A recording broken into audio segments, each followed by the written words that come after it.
नमस्कार विद्यार्थियों। आज हम सब कक्षा 10वीं हिंदी की पाठ्य पुस्तक क्षितिज के गद्य पाठ नेताजी का चश्मा को लेकर उपस्थित हुए हैं, जिसके लेखक स्वयं प्रकाश जी हैं। प्रस्तुत कहानी में स्वयं प्रकाश जी ने देश के करोड़ों नागरिकों की भावों की अभिव्यक्ति की है, जो इस देश के निर्माण में अपने अपने तरीके से सहयोग करते हैं। कहानी के अनुसार बड़े ही नहीं बल्कि आने वाली पीढ़ी के बच्चे भी देशभक्ति और देश प्रेम की भावना से युक्त हैं। प्रस्तुत कहानी 3 पात्रों के माध्यम से सृजित की गई है। पहले हालदार साहब, दूसरे कैप्टन चश्मे वाला और तीसरा पानवाल। तो कहानी को समझने के पहले हम लेखक का परिचय देख लेते हैं, जीवन परिचय। इनका जन्म सन 1947 ईस्वी में इंदौर मध्य प्रदेश में हुआ था। ये वसुधा पत्रिका के संपादक के रूप में जाने जाते हैं। इनकी रचनाओं में सूरज कब निकलेगा, आएंगे अच्छे दिन भी, आदमी जात का आदमी, संधान, बीच में विनय, ईंधन प्रमुख स्थान रखते हैं। तो आइए इस कहानी के सार को समझने का प्रयास करते हैं। नेताजी का चश्मा के लेखक स्वयं प्रकाश जी हैं। यह कहानी एक छोटे से कस्बे की है। इस कस्बे की नगर पालिका के किसी उत्साही प्रशासनिक अधिकारी ने कस्बे के मुख्य बाजार के मुख्य चौराहे पर नेताजी सुभाष चंद्र बोस की एक संगमरमर की मूर्ति लगवा दी। यह कहानी इसी मूर्ति के इर्द गिर्द घूमती है। बच्चों, एक छोटा सा कस्बा है जिसमें एक चौराहा है और उस चौराहे में नेताजी सुभाष चंद्र बोस की एक संगमरमर की मूर्ति लगाई गई है और कहानी इसी मूर्ति के चारों ओर घूमती है।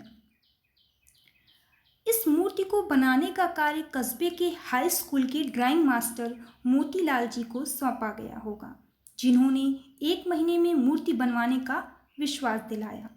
नेताजी की मूर्ति 2 फुट की थी और सुंदर थी। नेताजी सुंदर लग रहे थे और कुछ मासूम से मूर्ति को देखते ही दिल्ली चलो और तुम मुझे खून दो, मैं तुम्हें आज़ादी दूंगा याद आने लगता था। वह मूर्ति में बस एक चीज़ की कमी थी, वह थी नेताजी के आँखों का चश्मा।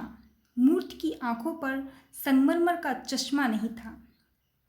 मतलब जो उस कस्बे के चौराहे पर मूर्ति लगाई गई थी, उस पर जो ड्राइंग मास्टर था उस पर वो चश्मा बनाना भूल गया था। हालदार साहब कंपनी के काम से, जो इसमें पहला पात्र हैं हालदार साहब, वो कंपनी के काम से इसी कस्बे से डेली गुजरते थे। जब हालदार साहब पहली बार इस कस्बे से गुजरे और पान खाने के लिए रुके, तभी उन्होंने देखा कि मूर्ति पत्थर की ही थी, लेकिन उस पर चश्मा असली था। हालदार साहब को कस्बे के नागरिकों की देशभक्ति की भावना का यह प्रयास अच्छा लगा, वरना देशभक्त तो आजकल मजाक की चीज होती जा रही है। जब हालदार साहब पहली बार पान खाने के लिए रुकते हैं और उस कस्बे में जो चौराहे पर मूर्ति लगी है नेताजी की, उस पर एक चश्मा लगा देखते हैं, तो वह इस बात से बहुत ही आह्लादित होते हैं, प्रसन्न होते हैं कि नागरिकों में चलो देशभक्ति की भावना तो है। नहीं, आजकल तो देशभक्ति क्या है, एक मजाक बनकर रह गई है। हालदार साहब जब भी इस कस्बे से गुजरते, चौराहे पर रुकते, पान खाते और मूर्ति को ध्यान से देखते, उन्हें हर बार मूर्ति का चश्मा बदला हुआ मिलता। कभी गोल फ्रेम वाला, कभी मोटे फ्रेम वाला, तो कभी चौकोर चश्मा। अब हालदार साहब का ये डेली रूटीन हो गया था कि जो जब भी वो उस कस्बे से गुजरते थे तो वो उस पान वाले के यहाँ रुकते थे और हालदार साहब जी डेली सुभाष चंद्र बोस की, नेताजी सुभाष चंद्र बोस की उस मूर्ति को देखा करते थे और वो गौर करते हैं कि उस मूर्ति का जो चश्मा है वो डेली बदल जाता है। कभी वो गोल फ्रेम वाला हो जाता है, कभी मोटे फ्रेम वाला हो जाता है, कभी चौकोर फ्रेम वाला हो जाता है। जब हालदार साहब से नहीं रहा गया, उनको समझ में नहीं आया कि ये परिवर्तन क्यों आ रहा है उस चश्मे में, तो उन्होंने पान वाले से चश्मे के बदलने का कारण पूछ लिया। पान वाले ने हंसते हुए कहा कि कैप्टन चश्मे वाला चश्मा चेंज कर देता है। अब हालदार साहब ने जब पान वाले से पूछा कि कैप्टन की मूर्ति का जो चश्मा है वो कौन चेंज कर देता है, कौन बदल देता है, तो पान वाला उन्हें बताता है कि कैप्टन चश्मे वाला चश्मा चेंज कर देता है। हालदार साहब को समझ में आ गया कि एक कैप्टन नाम का चश्मे वाला है जिसे बगैर चश्मे के नेताजी की मूर्ति अच्छी नहीं लगती। इसलिए वह अपनी छोटी सी दुकान में रखे हुए गिने चुने फ्रेमों में से कोई एक नेताजी की मूर्ति पर लगा देता है। लेकिन जब कोई खरीदार आता है और उससे वैसे ही फ्रेम की मांग करता है तो वह मूर्ति पर लगा फ्रेम खरीदार को दे देता है और नेताजी की से माफ़ी मांगते हुए उन्हें दूसरा फ्रेम पहना देता है। अब हालदार साहब को ये बात समझ में आ जाती है कि जो एक कैप्टन चश्मे वाला है, जो चश्मे बेचा करता है, उसकी एक छोटी सी फेरी की दुकान है चश्मों की, और उन्हीं गिने चुने चश्मों से वह एक चश्मा नेताजी को लगा देता है। और जब उनका कोई ग्राहक उसी चश्मे की मांग करता है तो वो पहले उनसे माफ़ी मांगता है और फिर उस फ्रेम को ग्राहक को देने के बाद उन्हें दूसरा चश्मा लगा देता है। हालदार साहब को यह सब बड़ा अजीब लग रहा था। एक दिन उन्होंने पान वाले से पूछा, क्या कैप्टन चश्मे वाला नेताजी का साथी है या आज़ाद हिंद फौज का भूतपूर्व सिपाही है? अब जब नेताजी के हालदार साहब के मन में उस कैप्टन चश्मे वाले को लेकर मन में कौतूहल जागता है, वो जानने की इच्छा उनके मन में जागृत होती है कि क्या ये आखिरकार क्यों एक चश्मे वाला फेरी वाला वो क्यों नेताजी की आंखों पर चश्मा लगाता है और उसे बदलता है? क्या वह आज़ाद हिंद फौज का कोई भूतपूर्व सिपाही है? तो पान वाले ने व्यंग में हंसकर कहा, वह लंगड़ा क्या जाएगा फौज में, पागल है पागल, वो देखो आ रहा है।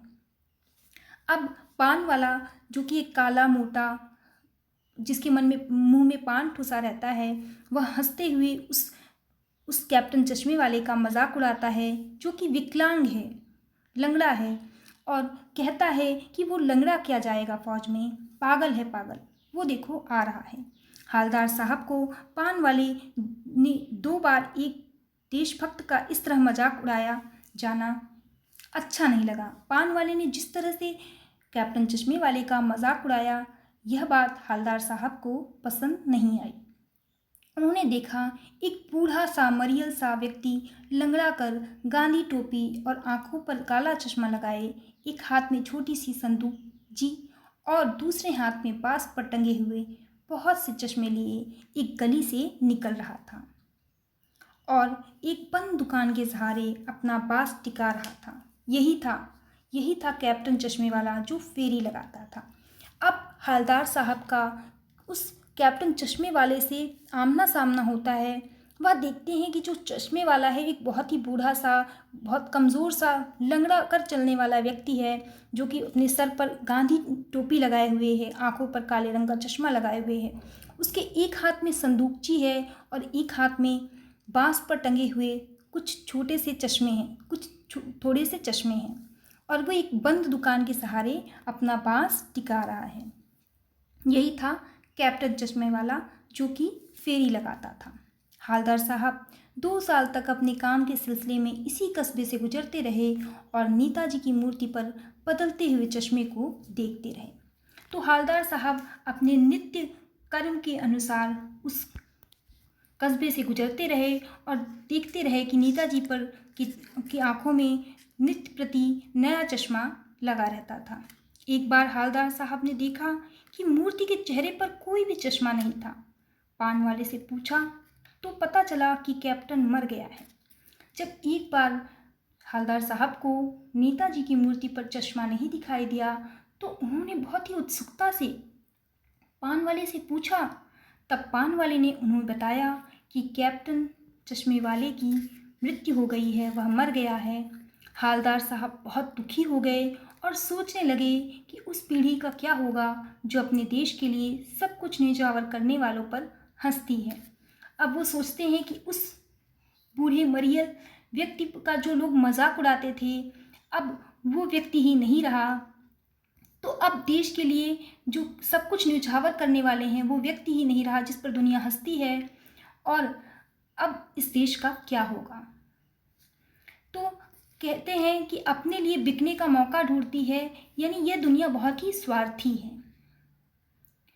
कभी आगे कहता है लेखक कि 15 दिन के बाद हवलदार साहब दोबारा उसी कस्बे से गुजरे।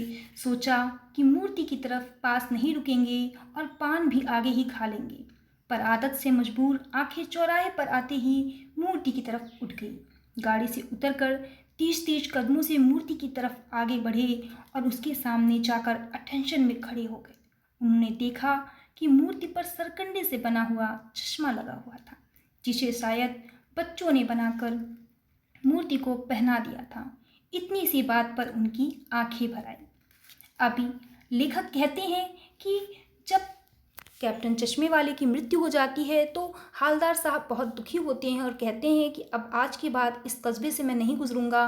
परंतु 15 दिन बाद वह फिर उसी कस्बे से गुजरते हैं। वह सोचते हैं कि वह नहीं रुकेंगे, परंतु जबरन ही उनकी आंखें, मजबूरी वश उनकी आंखें उसी चौराहे की तरफ उठ जाती हैं। और जब वो देखते हैं कि नेताजी की आंखों पर सरकंडे का चश्मा लगा है तो वह गाड़ी से उतरकर तेज कदमों से भागते हुए जाते हैं और नेताजी की मूर्ति के सामने खड़े होकर, अटेंशन की स्थिति में खड़े होकर उन्हें सल्यूट करते हैं। और जिसे अब वो देखते हैं कि जो वो चश्मा है वो सरकंडे से बना है, लकड़ी से बना हुआ है, जिसे शायद छोटे बच्चों ने बना दिया है। इतनी सी बात पर उनकी आंखें भर आती हैं। इतनी सी बात। अब यहाँ लेखक स्वयं प्रकाश जी ने इतनी सी बात के माध्यम से स्पष्ट किया है कि आज की युवा पीढ़ी में भी, आने वाली पीढ़ी में भी देशभक्ति और देश प्रेम की भावना व्याप्त है। तो जब युवा देशभक्ति से ओतप्रोत हैं तो यह देश प्रगति के मार्ग पर अग्रसर होगा। यह बात सोचकर उनकी आंखें भर आती हैं। यह चश्मा किसी बच्चे के माध्यम से बनाया गया था। तो आशा करती हूँ कि आपको नेताजी का चश्मा, इस कहानी का सार समझ में आया होगा। इसी के साथ